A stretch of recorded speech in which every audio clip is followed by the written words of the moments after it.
Organizational structure is the formal arrangement of jobs and positions within an organization, including reporting relationships that will help the people in the organization achieve its mission and goals. So there's two different things. You have a job and you also have a position. The difference is that a position is held by one person. So if you're thinking about a cook in an organization, you might have four cook positions, and each of those positions are held by one person, and they may all be filled. Or if you're short staffed, you might have four positions available, three of which are filled, and you have one empty. But the job itself is a group of tasks and responsibilities that an employee is required to perform. So if we go back to the same cook, a cook's responsibilities may be preparing the breakfast meal or the lunch meal or the dinner meal, maybe preparing snacks. So that's the responsibilities of that job. And the position is the person that is responsible for it. Organizational design is the process of creating the formal arrangement of jobs and positions within the organization so it runs efficiently and effectively. There's no one way to successfully do this. There's multiple things that have to be considered, and it also heavily depends on the type of food service establishment that is being ran. So what are some questions to consider when developing an organizational chart? How do we organize into units and departments so that we can implement our mission and objectives? So we have departmentalization, which is group-related activities together. So if we think of food production, this could also include procurement or buying of the food products. Production, how you're actually going to prepare everything.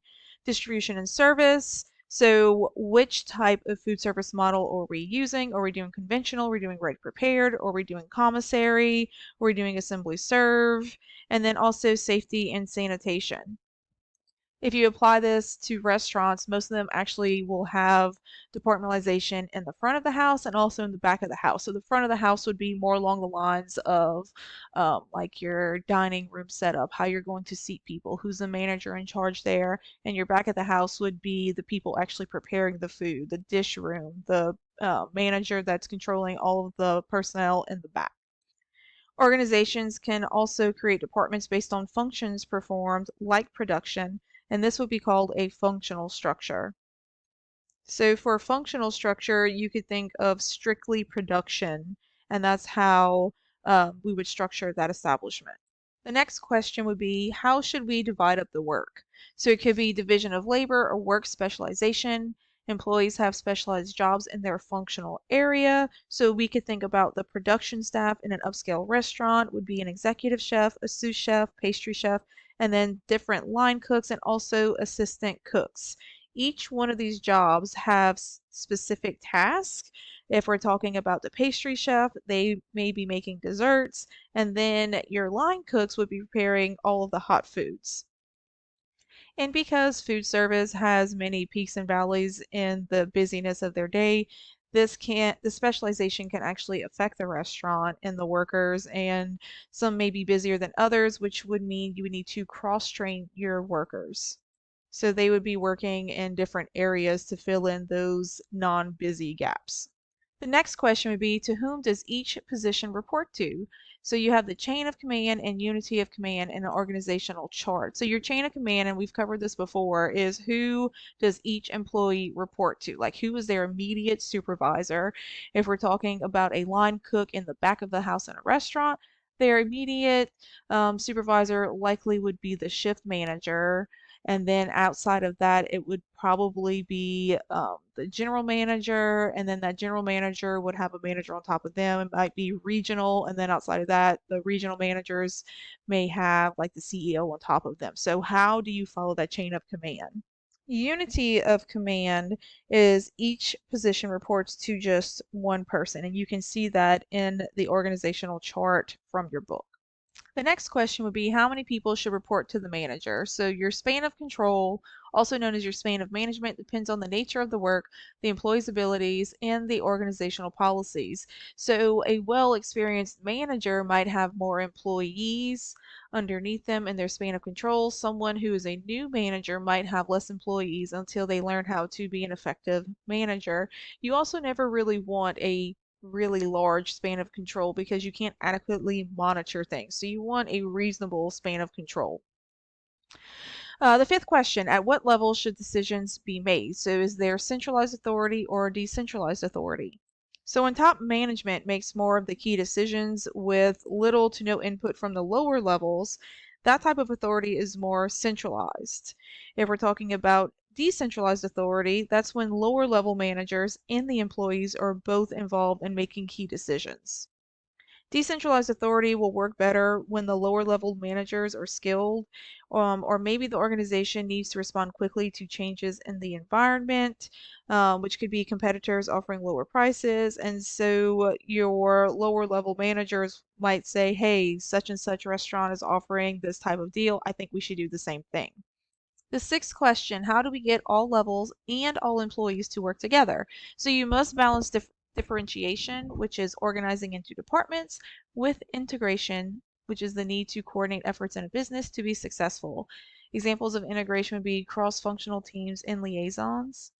So a manager can act as a liaison whenever they're going to meetings with other departments, specifically if we're like in a hospital long-term care facility and maybe you're finding out some information or you're wanting to deliver information from your food service department into the other departments because maybe things are being run ineffectively and you're wanting it to be better, so you need to talk to the other departments. So you'd be a liaison for your dietary department. An organizational chart shows the departments and levels found in an organization. You have upper management, mid-level managers, first-line managers, also hourly and salaried employees. So your top level is your upper management, which 9 times out of 10 is going to be your general manager, or this also could be the owner depending on how large of a facility this is. Your mid-level managers would be your assistant managers, could also be your human resources director. Your first line managers are also known as supervisors. So those are the ones that are monitoring the hourly employees. So your hourly employees are paid by the hour, meaning if they work over 40 hours in a week, they would get overtime, which is typically time and a half pay for those hours worked. And then your salary employees are not paid by the hour, but they're giving a salary each year. So it could be like $40,000 a year, and then you divide that into 52 weeks, and that's telling them how much they're getting paid weekly. No matter how many hours they work, they're still making the same base salary. So authority and responsibility are handed down the chart from the top, meaning the person at the highest level in your organizational chart also has the most authority and the most responsibility, while accountability travels up the chart. So this means that the highest level manager is ultimately the most accountable person. However, that bottom hourly or salaried employee is also accountable. So if I am the general manager and I delegate maybe the financial aspects of a certain shift to my mid-level manager, which would be my assistant manager, and they tell the hourly employees that after $2,000, the till needs to be pulled to the hourly employee. Ultimately, that upper manager is the most accountable, but at the same time, your hourly employee is still responsible for saying, hey, assistant manager, I need you to come pull the till, get some money out of here. Um, so accountability travels up the chart, but each person is still accountable with that top upper management at the highest level of accountability. Most of the authority seen on an organizational chart is considered line authority. So in a staff authority relationship, the person has responsibility to advise, assist, or support other people. So that line authority is meaning that the manager's position is in the direct chain of command and they direct the work of the subordinates beneath them. This is shown with a solid line on the organizational chart. A staff authority relationship is usually shown with a dashed line. All right, a job analysis involves examining an existing job to get a picture of its tasks, responsibilities, work conditions, interactions with others, equipment used, supervision needed, and qualifications. A job analysis focuses on the job, not the person completing the job. You can actually do a job analysis in a few different ways. So you could do a work diary or a work log, questionnaire, interviews, or observations to learn about which tasks are performed, how often they're done, how important they are, and then the skills needed for the job. The reason that we're completing a job analysis is to write or revise job descriptions, which is the responsibilities and tasks of a job, and also to write up job specifications, which is the minimum qualifications for a job. So a job specification specifically for a dietitian would be have a bachelor's degree in dietetics, completed a dietetic internship, and then whenever the new standards come out to say that you need a master's, you have a master's degree, and you've passed the registration exam to be a dietitian, those would be a job specification. That's the minimum qualification to become a registered dietitian. Whereas the job description for a dietetics job would be I mean, this would ultimately really depend on the type of job that you're applying for, but the job description for, say, a clinical dietitian would be what type of facility you're working in. If it's an acute care hospital, what's your typical patient load, how often you have to see the patients, what are the hours that you're working. Is it a Monday through Friday job? Is it a PM job? Is it an AM job? So that's truly the difference between a job description and a job specification. All right, so what are some components of a job description? Number one, job identification. What is the job title? So if we're talking maybe food service dietitian, right? That's the job title. The department. If you're working in a hospital, we would say it's the dietary department. Is it exempt or is it non-exempt? Is it a supervisor position, and what salary grade? So you really see salary grades in like the military where they'll tell you this is the salary grade. You'll also see it in like school districts. They'll tell you the salary grade and they usually give you a range. Anytime you typically work for the state, they also say salary grade, and on that grade level, they'll tell you like the typical range of salary you'll make. The next thing would be the job summary. So this would be about 1 paragraph long. It could be 2 paragraphs for some jobs, just depending on the type of job. It doesn't need to go into specific tasks, but should include a summary of key responsibilities and tasks that would be pertinent to the job.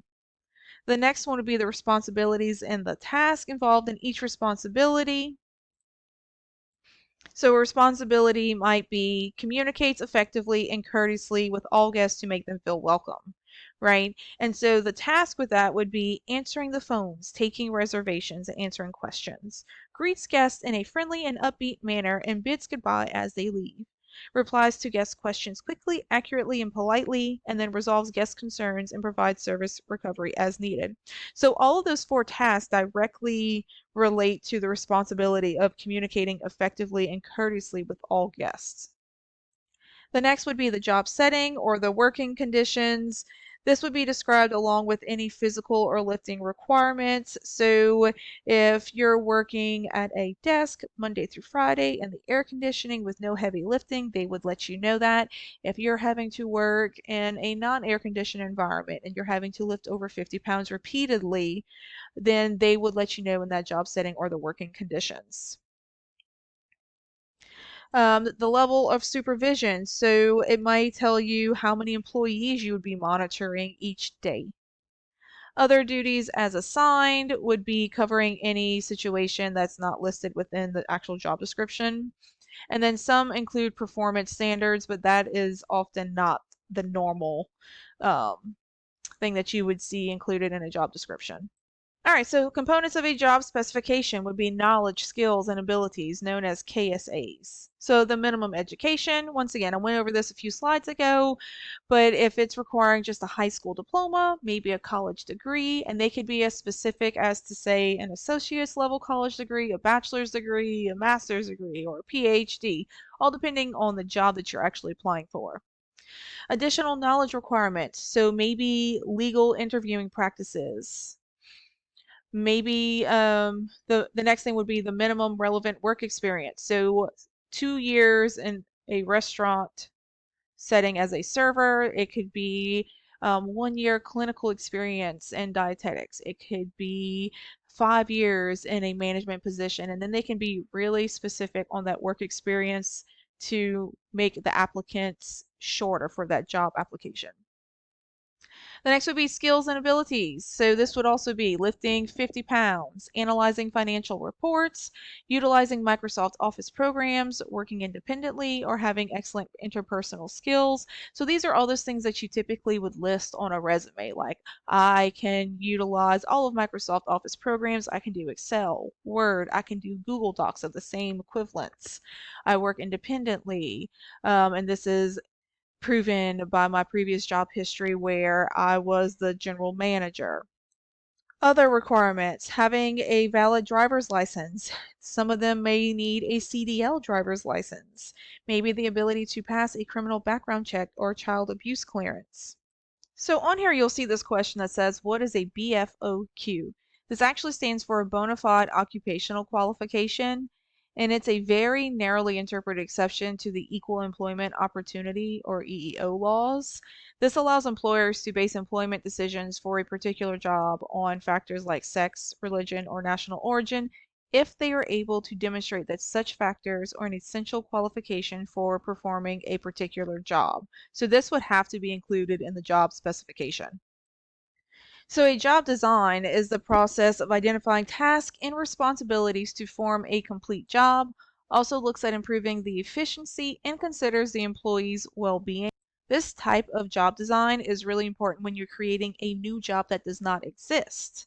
So job design methods to redesign existing jobs include job expansion and job simplification. Job expansion is jobs that are made less specialized. This is accomplished through job enlargement, job enrichment, or job rotation. So job enlargement is also called horizontal loading. This widens the scope of a job by asking an employee to perform a greater number of tasks. They would be similar to the current ones, but typically will offer more variety. And then the hope is that adding these tasks will decrease boredom or downtime. So this is important if you are looking at a job and you're noticing that a certain employee has a lot of downtime, or maybe they just complain that they're always bored, they have nothing to do. So by giving them a greater number of tasks with more variety, you can lessen the amount of time that they're bored and not doing anything and increase their productivity. Job enrichment is called vertical loading, and this is when the employee is given more freedom, control, or responsibility over their work to make the job more challenging, rewarding, or interesting. So this is adding to a job things that would make the employee more responsible for a total job cycle, maybe planning and organizing, to also evaluating results. An example would be an assistant cafeteria manager may be asked to plan and implement special theme days. So they can come up with a theme day. Like for us right now, it'd be Mardi Gras. So maybe they're having a Mardi Gras theme day, which our cafeteria on campus actually does have. Some organizations may use flexible work arrangements like flex time or telecommuting to enrich jobs, so allowing them to possibly work from home depending on the level of management they're at. So if we're talking like those really high upper level management jobs, they may be able to do some of the things from home. Job rotation is referring to employees who do different jobs on a rotating schedule. So crew members in a quick service restaurant are often trained to handle several different positions, meaning they can hop over from like cook to server to maybe dishwasher to maybe cook help or the prep person. So they can really work all these different jobs. And then job design also can involve job simplification, which is reducing the number of tasks that each employee performs. And the ultimate goal for job simplification is to improve efficiency. Creating and managing groups and teams. Work groups usually includes 3 or more people, often more, who come together to achieve a specific goal. In the group includes a clear leader, manager, who usually has decision-making authority. A work team is a very specialized type of group that are now commonplace in organizations, in part because teams can be more productive than groups and can help an organization react quickly to changes in the environment and customer needs and also stay ahead of the competition. So what makes a team different from a work group? Work groups can get large in size, but teams often include just 5 to 9 members. So your work group would be much larger, while a team is going to be smaller. If the team is too large, it can't get its work done effectively because there's too many people. A group member performs a job mostly independently of other group members. Team members work intensely with each other to complete an entire process, like maybe opening a new restaurant unit or developing and testing new menu items. So those 5 to 9 members, maybe they're coming up with like 5 new menu items. They're going to come together, work on creating it, marketing it, tasting it, seeing what needs to be changed. If you're talking groups of like 20 to 30 people, there's no way you'll ever have consensus or agreement on that. Because team members share tasks and responsibilities, they are evaluated and rewarded for both how well each person performs and how well the team performs. Leadership of the team is often shared among the members. Shared leadership is positively related to team effectiveness. That way, one person doesn't have more control or more authority than the other one, and then they wouldn't feel like they'd have to listen to Bob over Susie, and then maybe some of them feel like they're not putting in as much effort as the other ones because they feel like Bob has more weight and maybe Susie wants to have more control over the situation. And these names are definitely made up. Leaders of a team empower team members to work on the task at hand and help the group work together well, whereas group leaders tend to be more directive. All right, so we have different types of groups and teams. Formal groups are established for a purpose, while informal groups form for social reasons or because members have common interests. So if you're working at any type of establishment and maybe you've decided that you like 2 or 3 people that you work with and y'all go to lunch every day, and that would be for social reasons or because you have common interests with each other, that would then become an informal group. A formal group, you have a dedicated purpose. Maybe it's cooks and their cook assistants who work together during that shift, then that would be a formal group. A command group is made of a manager and the employees he or she supervises. So this could be like your assistant manager or your shift supervisor and the employees directly beneath them. That would be a command group. Could also be a bar manager that supervises the bartenders and the bartender assistants. Task groups usually include members from different departments to work on a specific objective, called a standing committee if they are more permanent. A task group could potentially be like an entire restaurant, the front of the house, the back of the house, coming together because they're realizing that, like, hey, we have a lot of leftovers at the end of the day, and we realize that hunger is a major issue. How can we repurpose these leftovers and maybe target hunger in our area and maybe malnourishment by giving these leftovers to homeless individuals? Self-managed work teams are given the responsibility and authority to do what is needed to produce an output with little or no supervision. A problem-solving team may function as a team or more often as a group, so remember that group is going to have like 5 to 9 people. And then the top management team includes the president and other top executives. How does groups develop?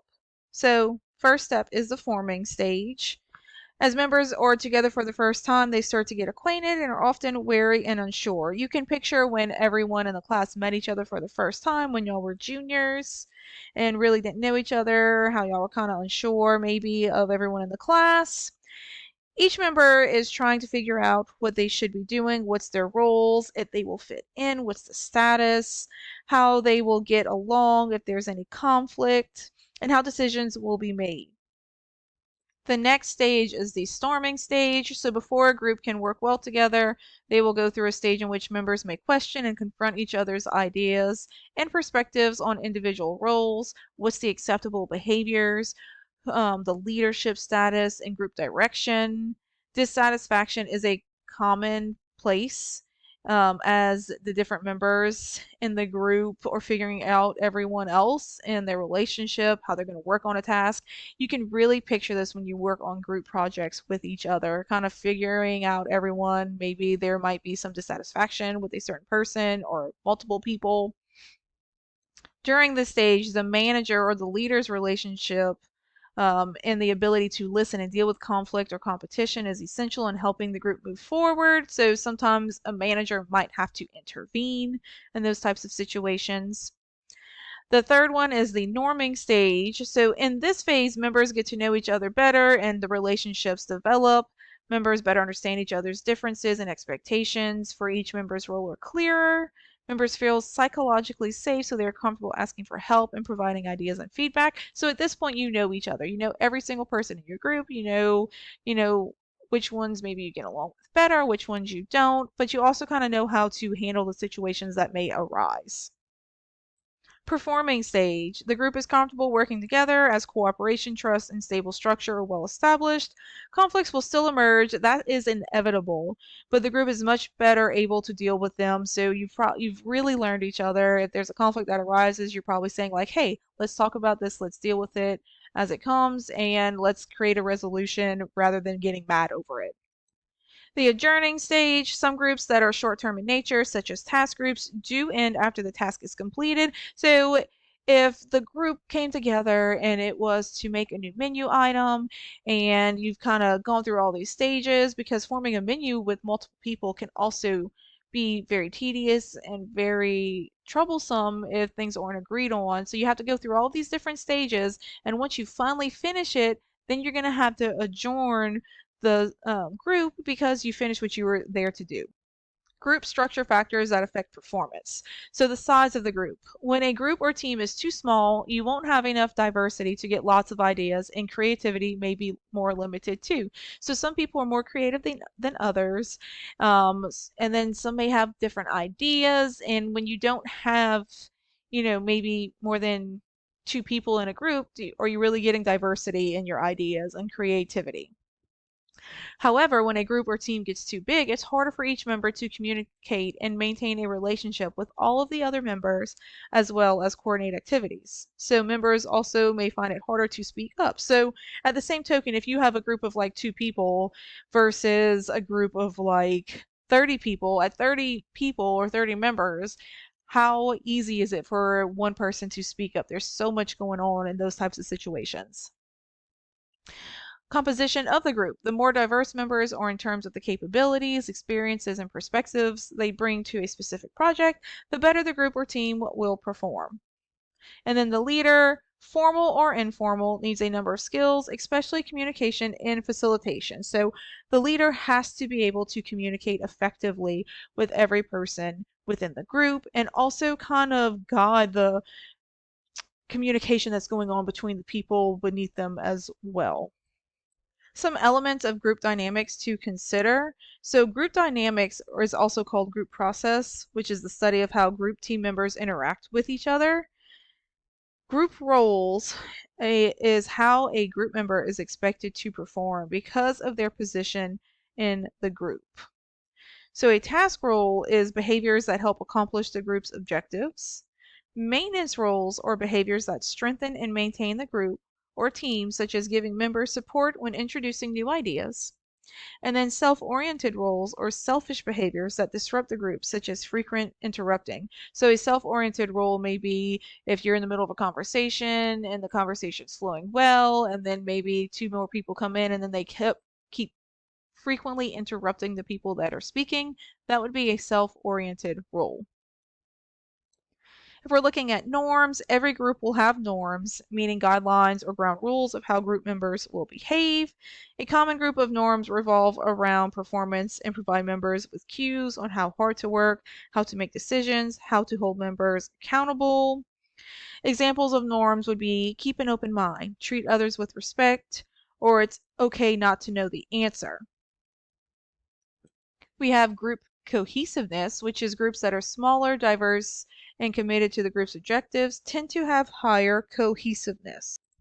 This simply means that the team members are connected with each other. That's what cohesiveness means. Next is the status or ranking. So each person in a group has a status or perceived ranking relative to the other group members. So the status is based on many different things. Could be how high they are on the organizational chart, seniority, performance, salary, expertise, the ability to relate and get along with others. But think about it like this. How much would you take into consideration the owner of the company that you're working for, or the general manager, the highest person on the totem pole telling you to do something for this company, right? And then compare that status of that person to your coworker who is the same pay as you, who's the same ranking as you. How much will you take into consideration the owner versus a coworker? So put that in perspective when you're thinking of status. The next one would be decision making. Takes more time but generates more ideas. Productive meetings for groups and teams. So before the meeting, make sure you need to have a meeting. The worst thing that you could do is call this meeting to order and then hear everyone say this could have been an email, right? Get feedback from attendees on when is the best time for the meeting. You want to make sure that everyone has the ability to show up for this meeting if you're sure that you need to have a meeting. So if it's in the middle of lunch, if it's in the middle of breakfast, if it's in the middle of dinner, if we're talking about a food service establishment, that's not the best time to have a meeting. You also want to make sure that all of your members are there at the same time. So you have to really look at the time frame for a meeting. Send out an agenda a few days before the meeting and tell attendees whether they need to prepare before the meeting. The agenda should give the objectives of the meeting and topics in the order they will be discussed. So you want to make sure that the team members are adequately prepared. They need to know exactly what this meeting is about. So at the same time, when I'm saying make sure you need to have a meeting, and I made the joke about it could have been an email, what I was really saying too is make sure that it is an important topic and you're also giving the team members a warning of or a recommendation of what you will be talking about, so they're also not stressed out for the few days while they're trying to anticipate what this meeting could possibly be about. Put an estimate of how much time will be allotted for each agenda topic to help keep the group on task, because meetings can also become meetings about other things and then it can become off topic. So how much time are you allotting for each topic that's in your agenda? All right, during the meeting, greet each person as they file into the meeting room. The worst thing that can happen is you don't know your coworkers, your employees' names. You want to know each person, and you also want to greet them with a smile as they file into the meeting room. Start on time by explaining the purpose of the meeting. So I would say, hey, welcome. My name is Stephanie. I mean, obviously, y'all would know that. Today's meeting, we are discussing our new food service equipment, the tilt skillet. And I just wanted to go over how important and effective this piece of equipment is. And I wanted to show everyone and get everyone's opinion on this new piece of equipment. Remind the attendees of certain rules. Appoint someone to take minutes and ask if any agenda topics should be changed or added. The leader will then facilitate or guide, not direct the meeting. Use round-robin techniques to get all members to take turns giving input. So if we go back to my tilt skillet, I know that I always say how much I really like it, but at the same time, if I'm not the one who's going to be utilizing it and my cooks are, I need their opinion on it, and they also should be giving their input, asking questions about this new piece of equipment and how they're going to be using it. The facilitator must listen actively, build rapport with the group, resolve conflicts, build shared commitment to the objectives, develop synergy in the group, and show excellent verbal communication skills. So if we're thinking once again about the same tilt skillet, if one of my cooks is like, I do not want to use this, I want to continue to use my old way, and if that way was working for them, is it really such a bad idea to let them continue to do the same thing? But if you have another cook who wants to try it, then maybe really toning into that one person and showing them how to utilize this new piece of equipment. So if I go completely off from my tilt skillet and I'm saying that maybe we're changing a system and the way that we file things, and it's a new electronic health record, this would be a major meeting and you really would want to get all of the employees' opinions about this. And you also need to show them not just this one time, but multiple times of training how to use something that's new or something that's changing. So then you want to help the group make decisions and also reach a consensus. All right, so when the meeting ends, you want to end the meeting on time and quickly summarize what was accomplished and remind members to complete any assignments for future meetings. Also, ask for input on future agenda topics. So if we're going to continue with my tilt skillet, like, okay, so I dedicated the past 30 minutes to showing this to y'all. I really wanted you to learn about it. Let's talk about what we've accomplished today, all the major topics or major points about this new piece of equipment. Make sure that you read the handout that I gave to you about how to utilize this. And is there any questions or anything y'all want to talk about in the future? At the end of the meeting, some facilitators like to ask for quick feedback on what the group did well, what could have been done differently for the next meeting. This is known as plus delta evaluation. So how did you feel about the meeting that we had today? Is there anything that you would have liked to change? Is there anything that I could have improved on? Did you feel like the meeting was too long? Did you feel like the meeting was too short? All right, how to develop effective teams. The mission and purpose of the team needs to clearly be laid out and must be able to motivate and challenge the members. The mission or work to be accomplished must make sense for a team to do. The size of the team and the mix of their skills, expertise, and personalities should be carefully considered. Bigger is not better. So once again, you don't want a really large group. That doesn't make things better. That just can arise conflicts between that group. You also want a variety in the skills and expertise. You also have to make sure that people's personalities will match with each other and that you're not creating conflict simply because their personalities don't mix well. Members should have received teamwork skills training ahead of time. Team members need to be active listeners, effective communicators, committed, flexible, respectful of each other, and problem solvers. Team members should be able to work interdependently to accomplish their mission. So the team also needs ground rules or norms that help members work together without friction and supporting one another. The team approach should be supported within the organization by receiving needed resources like information, computers, meeting space, training space. So if we're training someone or maybe we're getting new computers, we need all these resources provided from the organization. Members need to have a similar idea of what success will look like. Then they are more likely to pull in the same direction. So if we're thinking of making 3 new menu items, success would be having 3 new completed menu items. And when they're done, that means that we have completed our task. The organization should recognize and reward excellent team members individually and as a group for excellent performance. A team member or external person should be available to keep an eye on the team progress, such as task management, communication, decision making, and conflict resolution, and intervene when needed to fine-tune it.